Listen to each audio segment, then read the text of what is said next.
An Approach to Misophonia by Hayes-Raymond. Hi, I'm Hayes-Raymond, and I'm a counseling therapist in New Brunswick, Canada. I've been an advocate for misophonia since 2015. I run Misophonia International, which I started with Jennifer Brout in 2015. Dr. Brout is no longer working on Misophonia International, but her work was very important for creating the project, and I thank her immensely. I am now the director of the nonprofit, the International Misophonia Foundation, and I'm a web and graphic designer. I publish fiction and nonfiction, and I'm an avid blogger. Misophonia is very important to me because I have the disorder myself, and it's been really hard to live with, but I have learned to adapt, and eventually that became the Misophonia Matters approach. If you prefer print books, you can find them here.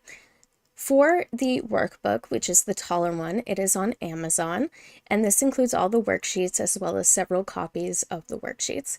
The main Misophonia Matters book can be found in print on Amazon or through Barnes & Noble. You will be given PDF copies of the book with this class. This also includes a Word document that can be written on directly for the workbook. What this class includes. This class includes 5 parts. Part 1 is psychoeducation, Part 2 is advocacy and explaining, and Part 3 is accommodations and negotiations. Part 4 is sensory-based strategies, and finally, Part 5 is cognitive and psychological strategies. These are not in any particular order, however they are for the book, obviously, but each piece can be used on its own or over and over again. Part 1. Psychoeducation. So, what is misophonia? As you can see on this slide, there are several citations, and misophonia is a neurophysiological disorder where otherwise non-aversive stimuli cause a fight, flight, freeze reaction.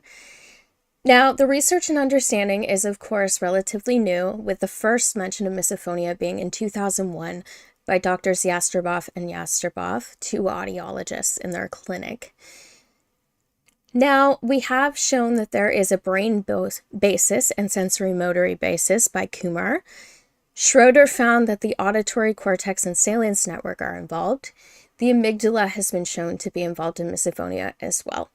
So what this means in layman terms is that people with misophonia are suffering from a condition that is not psychological. These triggers for misophonia are in the physical processing of the brain. So what is sensory processing disorder? Sensory processing disorder is something that I talk about a lot because there are a lot of similarities with misophonia. At this time, neither are classified as a disorder, but sensory integration dysfunction was first found in the 1960s by Dr. Jane Ayres. And in the 1980s, scholars proposed that there was more defensiveness in sensory channels, and they mentioned, more senses. In the early 2000s, Lucy Miller changed the disorder to sensory processing disorder, but sensory integration disorder and sensory integration are still used by some. The difference with sensory processing disorder and sensory integration is that Lucy Miller split the disorder into multiple categories such as sensory modulation disorder, sensory discrimination, and sensory-based motor disorder. And the subcategory of SND of sensory overresponsivity is what we most commonly know as misophonia, where people have an otherwise averse reaction to sensory stimuli, including sounds, visual, touch, etc. Now, whether or not these are the same disorder is something that research and time are going to need to suss out. But as it stands right now, people with both sensory processing disorder and misophonia are overstimulated by sounds. So what is the Misophonia Matters approach? The Misophonia Matters approach is an approach that I developed, and it puts advocacy at the forefront of misophonia. It's designed to be flexible and put advocacy at the center stage. The belief here is that no amount of cognitive behavioral therapy or even sensory processing skills will change the fact that somebody gets a fight, flight, freeze reaction to a trigger. So, Negotiations and world navigations are necessary for improving your quality of life. This doesn't mean that coping skills aren't used with it. It just means that a more integrated approach requires all of these things. So this is the Misophonia Matters course of action, and I'd lay this out both for lay people and clinicians. And to start, the use of an assessment tool for misophonia, such as the Duke Misophonia Questionnaire, is suggested. If you are doing this on your own, you do not have to use the questionnaire, but I do suggest it because it's a useful way to see if there is change at the end of the program.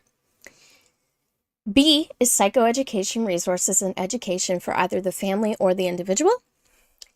And the psychoeducation must include an explanation of the expected change and inform sufferers that they should not expect 100% mitigation of symptoms. I feel very strongly about this, and any practitioner that is telling you that they have a cure for misophonia, whether that be CBT, hypnotherapy, etc., is being dishonest, because there is no current cure for the disorder, and I think it's unfair and really cruel to say there is. So part C is goal taking with the client or yourself to check in and see how you feel after this learning.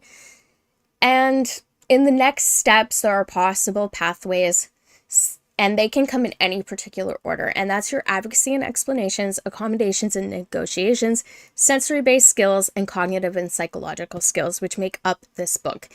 And as I say, they can come in any order, and you can use them over and over, thus the workbook, including multiple sheets. The next step is to measure and see if there is a change, such as reusing the same questionnaire from the beginning. And if a clinician is doing this, there should be a follow-up to see what the perspective of the family was on this intervention. You should really make sure that you're actually doing what the client needs if you are a therapist.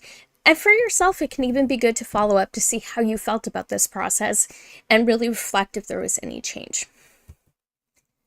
So here is an example use of the Misophonia Matters approach. This example includes if it were used in psychotherapy as a treatment. However, you could also do this for yourself and use it as a guideline. For session 1 is the initial appointment with psychoeducation mixed with learning about the client. Obviously, if you're doing this yourself, you probably don't need to learn about yourself. Session 2 is the misophonia assessment, followed by debriefing and seeing the client's perspective on the assessment. Session 3 is more psychoeducation and presenting materials. This step could take several sessions or as few as one, depending on the prior knowledge. Session 4 is discussing misophonia with the client and figuring out what their main concerns involve. It's useful to share the potential Misophonia Matters pathways and see which they choose. Session 5 is engaging in the chosen activities with the client. Room should be left for an open discussion on the path and how the client feels about this chosen activity. Session 6. Repeat pathways until all chosen pathways have been followed. Debrief after each step. Session 7. Misophonia assessment and debriefing on the therapy process. This might be later in sessions, depending on the specific